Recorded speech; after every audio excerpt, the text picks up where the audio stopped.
എന്തിനാ ഓടിയത്? ഒന്നിനു പോവാനാ. ആരാടാ അത്? അത് ചോദിച്ചാ പോരെ. Excuse me. ബുദ്ധിയുള്ളതുകൊണ്ടാ നിങ്ങൾ രണ്ടാളും പേടിച്ചത്. ഹേയ്, അങ്ങനെയൊന്നുമില്ല. അതെന്താ, നിനക്ക് ബുദ്ധി ഇല്ലേ? അതേടാ, സുഹൃത്ത് ബന്ധമാണ് ഏറ്റവും വലുത്. ഒരാഴ്ചയല്ല, വേണമെങ്കിൽ 1 മാസം നിനക്ക് വേണ്ടി ഇവിടെ നിൽക്കും ഇവർ രണ്ടുപേരും. എന്റെ അമ്മാവൻ മരിച്ചത് പല്ലുവേദന വന്നിട്ടാ. വേദന വന്ന് നിമിഷങ്ങൾക്ക് അന്ന് ഞാൻ പ്രതിജ്ഞ എടുത്തു, ഞാനൊരു ഡെന്റിസ്റ്റ് ആവുമെന്ന്. അറിയോ? എങ്ങനെയാ നിന്റെ അമ്മാവന് പല്ലുവേദന വന്നത്? ഒരു പാണ്ടി ലോറി നേരെ വന്ന് ഒറ്റ ഇടിച്ച് ഫ്രണ്ട് പല്ലിൽ.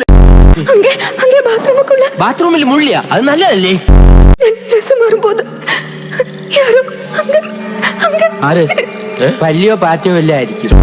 ഇത് കണ്ടിട്ട് എന്തെങ്കിലും തോന്നുന്നുണ്ടോ? ഇല്ല. എനിക്ക് തോന്നുന്നുണ്ട്. എന്ത്?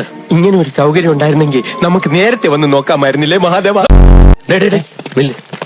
നമ്മൾ എന്തിനാ ഇവിടെ വന്നെന്ന് ഓർമ്മയുണ്ടല്ലോ? ഉണ്ട്. ചായ കുടിക്കാൻ. അതല്ല. എന്താ ചായ കുടിക്കണ്ടേ? കുടിക്കാം. അതിനേക്കാൾ പ്രധാനപ്പെട്ട ഒരു കാര്യമുണ്ട്. ഓ, പുട്ടും മുട്ടയും, പൊറോട്ടയും മുട്ടയും. അതല്ല, ഈ ചായക്കടയാണ് ഈ നാടിന്റെ ന്യൂസ് പേപ്പർ.